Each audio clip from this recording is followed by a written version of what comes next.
Hello everyone, welcome to my channel. তোমাদের সাথে আমি আছি Palash Chandra Pal, BSc in civil engineering, DUET, Gazipur. আজকে আমরা ইংরেজির 13তম ক্লাস শুরু করব। তবে সেই ক্লাসটা শুরু করার আগে তোমাদেরকে একটা খুশির খবর দিয়ে নিই। তোমরা ইতিমধ্যে জেনে গেছো যে আমরা ডুয়েট এডমিশনের জন্য এমসিকিউর জন্য একটা বই বের করেছি, যার নাম হচ্ছে duet crackdown the ultimate MCQ bank. তো তোমরা বইটা বাজারে আগামীকালকের মধ্যে পেয়ে যাবে। আশা করছি সবাই সংগ্রহ করে নিবে এবং আমাদেরকে সেই বইটার ফিডব্যাক জানাবে। তো চলো আমরা আজকের ক্লাসটা শুরু করি। আমরা গত ক্লাসে কিন্তু কি করেছিলাম মনে আছে তোমাদের? আমরা গত ক্লাসে পসেসিভ প্রনাউন নিয়ে কিন্তু শেষ করেছিলাম। এটা আমাদের লাস্ট টপিক ছিল। আমরা আজকে শুরু করব হচ্ছে তোমাদের রিফ্লেক্সিভ প্রনাউন। আমরা আজকে শুরু করব রিফ্লেক্সিভ প্রনাউন।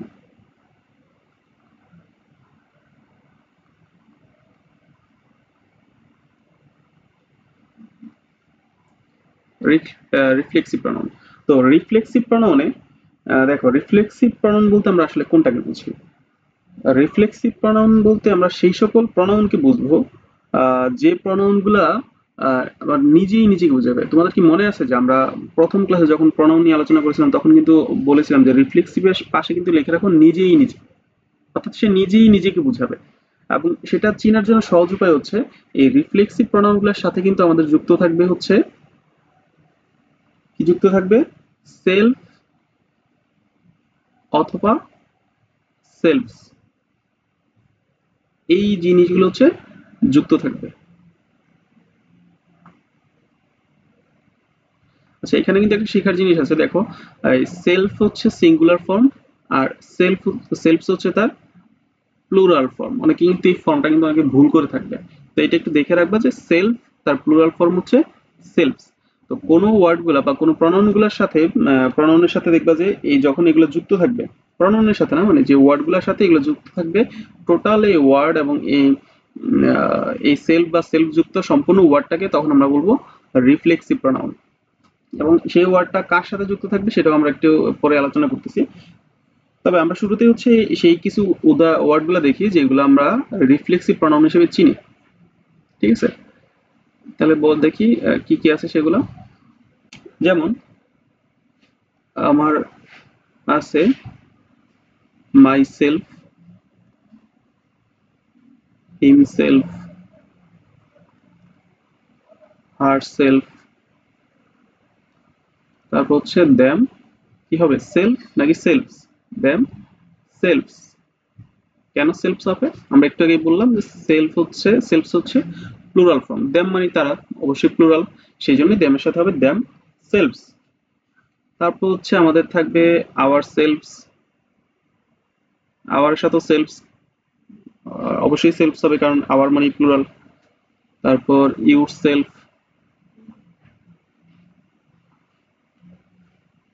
ইউর সেলফ, তো ইউর কিন্তু আমরা জানি ইউর হচ্ছে সিঙ্গুলারও ইউর, প্লুরালও কিন্তু ইউর। তাহলে সেক্ষেত্রে আমাদের আমরা প্লুরাল যখন চিন্তা করব তখন আমাদের হবে ইউর সেলফস। আর কি হবে? ইট সেলফ এবং ওয়ান সেলফ। সচরাচর কিন্তু আমরা এই জিনিসগুলাই, এই ওয়ার্ডগুলা কি রিফ্লেক্সিভ প্রনাউন হিসেবে ব্যবহৃত দেখি। তো তোমরা যদি অন্য কোনো বইয়ে বা অন্য কোনো জায়গায় যদি এর চেয়ে বেশি রিফ্লেক্সিভ প্রনাউন পেয়ে থাকো তাহলে সেগুলো দেখে রাখবে, বাট এর বাইরে কিন্তু আসলে দেখা যায় না, পাওয়া যায় না আর কি। তো এইগুলো হচ্ছে আমাদের রিফ্লেক্সিভ প্রনাউন। তো যে শুরুতে যেটা বললাম যে আমরা রিফ্লেক্সিভ প্রনাউন গুলো যখন আমাদের একটা সেন্টেন্সে ইউজ হবে, ব্যবহৃত হবে, তখন হচ্ছে এইগুলোর অর্থটা হবে নিজেই নিজেই এরকম কোনো একটা অর্থ প্রকাশ করবে। আর দেখে চিনার জন্য আমরা আগেই বললাম যে এগুলোর সাথে কি যুক্ত থাকবে, আই সেলফ অথবা সেলফ যুক্ত থাকবে। তাহলে দেখো এই প্রত্যেকটা ওয়ার্ডের সাথে কিন্তু আমাদের সেলফ এবং সেলফ যুক্ত আছে। তো আমরা একটা উদাহরণ দেখি।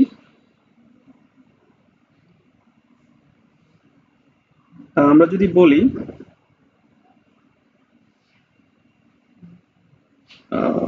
আমরা বলতে পারি উই ক্যান, উই দিয়ে বলি we can finish our work ourselves। আমরা কি করলাম? আমরা নিজেরাই আমাদের কাজটা হচ্ছে শেষ করেছি। We can finish our work ourselves। আমরা আমাদের কাজটা নিজেরাই শেষ করি। তাহলে এই যে এখানে অর্থটা কিন্তু কি দাঁড়ালো, যে নিজেরাই নিজেরাই অর্থ প্রকাশ করলো। এর মাধ্যমে আমরা যদি এটা তো হচ্ছে কেন হলো, উই আওয়ারসেলভস কেন হলো, এই যে দেখো এইখানে আমাদের উই যেহেতু আছে সেই হিসেবে আমাদের এখানে হলো আওয়ারসেলভ। যদি আমরা এখানে কারোর নাম দিয়ে করতাম, যেমন Sajib, Sajib ah, Sajib complete completes his job himself।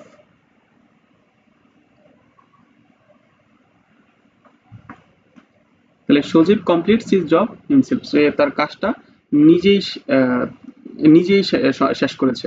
এরকম ভাবে তো এখানে সজীব হওয়ার কারণে কিন্তু আমরা সজীবের অবজেক্টিভ ফর্ম কি জানি, হিম। উই এর অবজেক্টিভ ফর্ম আওয়ার। এখানে যদি আমি আমি নিজে আই দিয়ে যদি কোনো সেন্টেন্স লিখতাম তখন শেষে কিন্তু লিখতাম মাই সেলফ। তো এইটা কিন্তু দেখো একটা প্যাটার্ন কিন্তু ফলো করতেছে।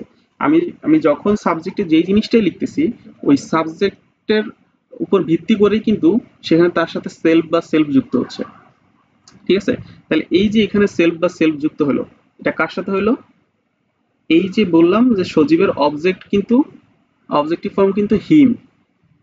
ঠিক আছে? তার মানে এইগুলা হচ্ছে তার অবজেক্টের সাথে যুক্ত হচ্ছে। কার সাথে? তার অবজেক্টের সাথে যুক্ত হচ্ছে। তাহলে আমরা যেটা বললাম যে আমাদের এই সেলফ বা সেলফস গুলো কিন্তু যুক্ত হয়েছে কার সাথে? অবজেক্টের সাথে। তবে এই যে একটু আগে আমরা যে উদাহরণগুলো দেখলাম রিফ্লেক্সিভ প্রনাউনের, সেখানে দুইটা প্রনাউন ছিল কি, মাই সেলফ এবং ইউর সেলফ। তাহলে এই দুটা কিন্তু কি আবার অবজেক্ট না। তুমি দেখো মাই সেলফ কিন্তু আমরা কার পরিবর্তে বসিয়েছি আসলে, আই এর পরিবর্তে। ইউর পরিবর্তে ইউর সেলফ এভাবে বসে, কিন্তু এই মাই কিন্তু কি অবজেক্ট না। কিন্তু আমি একটু আগেই বললাম যে আবার এগুলো কিন্তু অবজেক্টের অনুযায়ী বসে, অবজেক্ট হিসেবেই বসে। তো শুধুমাত্র মাই সেলফ এবং ইউর সেলফ এই দুইটা পসেসিভের সাথে, এগুলো হচ্ছে কি পসেসিভ। আমরা কিন্তু গত ক্লাসে পসেসিভ যখন আলোচনা করেছি তখন পসেসিভ কিন্তু বলেছি যে মাই ইউর এগুলো কিন্তু পসেসিভ। তাহলে এই সেলফ এবং সেলফ বা সেলফ শুধুমাত্র পসেসিভের সাথে বসে মাই এবং ইউর, আর বাকি সবগুলো হচ্ছে অবজেক্টের সাথে বসবে। এইটা হচ্ছে বিষয়। এখন এইগুলা বসার জন্য এখানে আবার একটা নিয়ম আছে। দেখো আমরা বললাম যে একটু আগে আমরা একটা উদাহরণ দেখছিলাম যে I completed the completed the work myself। তাহলে এখানে বললাম যেটা যে আমি আমার কাজটা নিজে শেষ করেছি। তাহলে এই যে মাই সেলফ এটা আমরা জানি অবজেক্ট হিসেবে বসে এবং এটা অবজেক্টের জায়গাতেই শেষেই কিন্তু বসছে। আমি চাইলে এই মাই সেলফটাকে বা রিফ্লেক্সিভ প্রনাউনটাকে সাবজেক্টের পরে বসাতে পারি। I my self completed the work. আমি চাইলে এই রিফ্লেক্সিভ প্রনাউনটাকে এখানে না বসিয়ে সাবজেক্টের পরে বসাতে পারি। তো সেই ক্ষেত্রে আসলে ঝামেলাটা হয় কোথায়?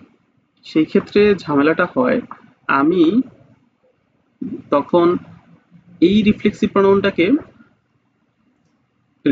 প্রনাউন হিসেবে বলতে পারবো,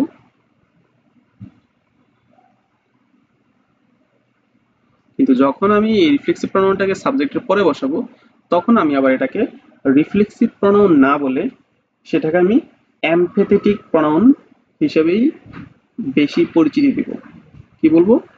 এমপ্যাথিক প্রনাউন। ঠিক আছে? তো তাই বলে যে আসলে রিফ্লেক্সিভ প্রনাউন বললে এখানে বিষয়টা ভুল হবে তা কিন্তু না, বলতে পারবো। তবে সাবজেক্টের পরে বসলে রিফ্লেক্সিভের যে এমফেথিক প্রনাউন কথাটা বলা হবে বেশি যুক্তিযুক্ত হবে। তো কেননা এমফেথিক মানে হচ্ছে একটু বেশি জোর দেওয়া বোঝায়। তো এইখানে যখন সাবজেক্টের পরে এই বিষয়টা আসবে তখন এটার বাংলা অর্থটা কিন্তু ওরকম একটু বেশি জোর দিয়ে বোঝায় যে আমি নিজেই কাজটা করেছি, একটু বেশি জোর দেওয়া বোঝাবে, আর বেশি জোর দেওয়ার প্রসঙ্গে আসলে এখানে এমপ্যাথিক কথাটা আসতেছে। তো এটাই ছিল মূলত আমাদের হচ্ছে রিফ্লেক্সিভ প্রণয়নের আলোচনার বিষয়। এটা তুলনামূলকভাবে অনেকটাই সহজ। জাস্ট আমাদের সেলফ সেলফ বিষয়গুলো কোথায় কিভাবে বসবে এই জিনিসগুলো একটু মনে রাখলে আসলে হয়। তো আজকে আমরা আরেকটা প্রণয়ন দেখবো, সেটা হচ্ছে ইন্টারোগেটিভ প্রণয়ন। রিফ্লেক্সিভের পরে আমরা দেখব ইন্টারোগেটিভ প্রণয়ন। ইন্টারোগেটিভ প্রনাউন যখন বলতেছি আমরা কিন্তু এর আগে মনে করে দেখো যে আমরা ইন্টারোগেটিভ সেন্টেন্স কিন্তু শিখেছিলাম। তো ইন্টারোগেটিভ কথাটা আসলেই মনে আসে যে আসলে প্রশ্ন বিষয়ক কোনো কথা আসবে। আসলেও তাই ইন্টারোগেটিভ প্রনাউন গুলাতে হবে কি যে আমরা যখন ইন্টারোগেটিভ সেন্টেন্সটাতে আমরা দেখেছিলাম যে আমরা জানি ডব্লিউএস ওয়ার্ড দ্বারা প্রশ্ন করা হয়, ইয়েস নো কোশ্চেনের জন্য আমরা শুরুতেই অক্সিলারি ভার্ব দ্বারা প্রশ্ন করতে পারি। তো ওই যে ইন্টারোগেটিভ সেন্টেন্সটা, সেই ইন্টারোগেটিভ সেন্টেন্সে যেই ওয়ার্ডগুলো দ্বারা, যে ডব্লিউএস ওয়ার্ডগুলো দ্বারা প্রশ্ন করা হবে, সেই ডব্লিউএস ওয়ার্ডগুলোকেই আমরা এইখানে বলতেছি ইন্টারোগেটিভ প্রনাউন। সহজ কথায় আমরা যদি কোনো একটা ইন্টারোগেটিভ সেন্টেন্স নিই, সেই ইন্টারোগেটিভ সেন্টেন্সে যে ডব্লিউএস ওয়ার্ডটা থাকবে, সেই ডব্লিউএস ওয়ার্ডটাকে সাধারণত আমরা প্রনাউন হিসেবে বলবো। এবং মোর স্পেসিফিক যদি করতে চাই, আরো স্পেসিফাই করে যদি বলি যে প্রনাউনের মধ্যে কোন ধরনের প্রনাউন, তখন আমরা সেটাকে বলবো ইন্টারোগেটিভ প্রনাউন। বুঝা গেছে? তো দেখো আমরা কিন্তু যে ওয়ার্ডগুলা ডব্লিউএস ওয়ার্ডগুলা দেখেছিলাম তার মধ্যে কি কি আছে? হু, হোয়াট, হুইচ, হুম, হাউ, আরো অনেকগুলো আছে, আমরা সেগুলো জানি। তো এই এই যে ডব্লিউএস ওয়ার্ডগুলো দ্বারা ইন্টারোগেটিভ প্রনাউন হওয়ার জন্য শর্ত হচ্ছে এই ডব্লিউএস ওয়ার্ডগুলো দ্বারা আমাকে প্রশ্ন করতে হবে, এবং শেষে যেহেতু যদি প্রশ্ন করি তাহলে অবশ্যই কি হবে, শেষে একটা প্রশ্নবোধক চিহ্ন থাকবে। আমরা ইন্টারোগেটিভ সেন্টেন্সের জন্য কিন্তু এগুলা আহ, জেনেছিলাম। তো এইখানেও একই শর্ত থাকবে যে শুরুতে ডব্লিউএস ওয়ার্ড থাকবে এবং শেষে হচ্ছে আমাদের কি থাকবে, ডব্লিউএস ওয়ার্ড থাকবে শুরুতে, এবং শেষে আমাদের প্রশ্নবোধক চিহ্ন দ্বারা শেষ হবে। যদি এই কন্ডিশনটাকে ফুলফিল করে তাহলে শুধুমাত্র তখন আমরা এটাকে বলতে পারবো ইন্টারোগেটিভ প্রনাউন। ঠিক আছে? আচ্ছা, আমরা কিছু উদাহরণ দেখব। যেমন শুরুতে যদি আমরা একটা উদাহরণ দেখি, সেটা হচ্ছে what does she like to eat. সে আসলে কি খেতে পছন্দ করে। তাহলে এখানে দেখো হোয়াট দ্বারা প্রশ্ন করা হচ্ছে এবং শেষে আমাদের একটা প্রশ্নবোধক চিহ্ন আছে। তার মানে খুব সহজেই তোমাকে যদি কেউ জিজ্ঞেস করে যে এখানে হোয়াটটা আসলে কোন পার্টস অফ স্পিচ, তাহলে আমি খুব সহজেই বলতে পারবো এটা হচ্ছে আমাদের প্রনাউন, এবং কোন ধরনের প্রনাউন সেটা হচ্ছে ইন্টারোগেটিভ প্রনাউন। ঠিক আছে? সিমিলারলি তুমি যদি আরেকটা আরেকটা আমরা উদাহরণ দেখি, হু ইজ কলিং ইউ। তোমাকে কে ডাকছে? হু ইজ কলিং ইউ, কে তোমাকে ডাকছে? তাহলে সেই ক্ষেত্রে এইখানেও দেখো আমরা ডব্লিউএস ওয়ার্ড দ্বারা কিন্তু এখানে প্রশ্ন করলাম, এবং শেষে হচ্ছে আমরা কি দিলাম, একটা প্রশ্নবোধক চিহ্ন দিলাম। তাহলে এটাও আমাদের ইন্টারেক্টিভ সেন্টেন্স, এবং ইন্টারেক্টিভ সেন্টেন্সে যেহেতু আমাদের সব কন্ডিশন ফুলফিল করছে, তাহলে সেক্ষেত্রে এই ডব্লিউএস ওয়ার্ডটাও আমাদের হু, এখানে এটাও কিন্তু আমাদের ইন্টারোগেটিভ প্রনাউন। বাট আমি যদি আরেকটা সেন্টেন্স বলি, I know who you are, অথবা বললাম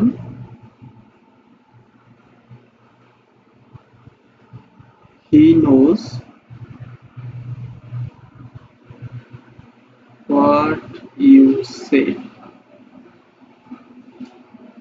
অথবা বললাম হুইচ বুক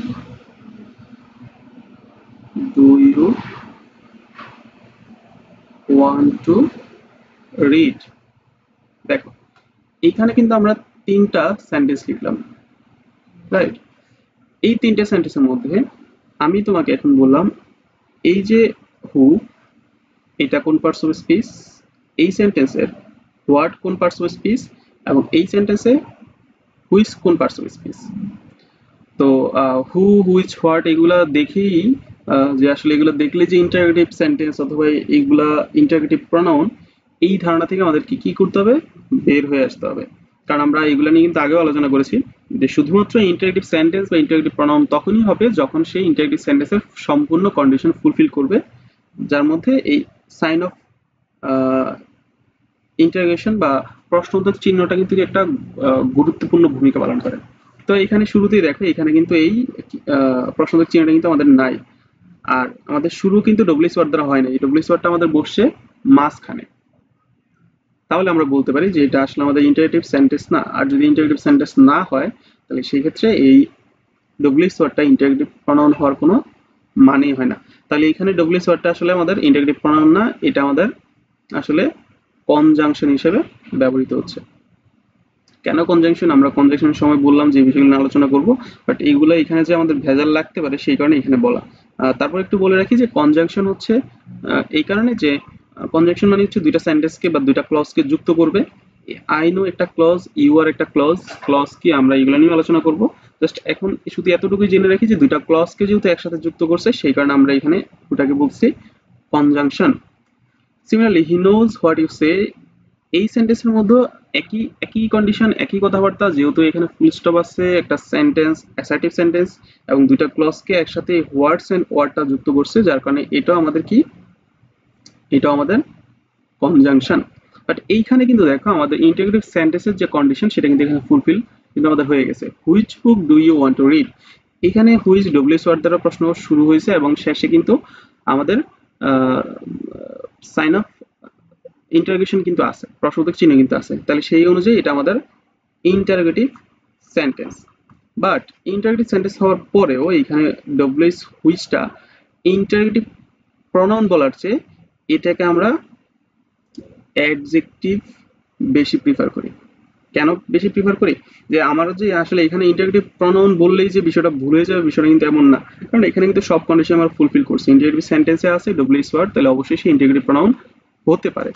বাট তারপরও আমরা মোর প্রিসাইজ ইন্টারোগেটিভ প্রনাউনের চেয়ে এই জিনিসটাকে অ্যাডজেক্টিভ বলতে বেশি পছন্দ করি। কেন, এই যে এখানে জাস্ট ছোট্ট একটা কন্ডিশন যে আমরা কিন্তু দেখেছিলাম যে যদি এই বুক, এখানে বুকটা হচ্ছে কি নাউন, আমরা এরকম একটা নোট কিন্তু দেখেছি যে নাউনের আগে যে ওয়ার্ডটা বসবে সেটা কি হয়ে যাবে, অ্যাডজেক্টিভ হয়ে যাবে।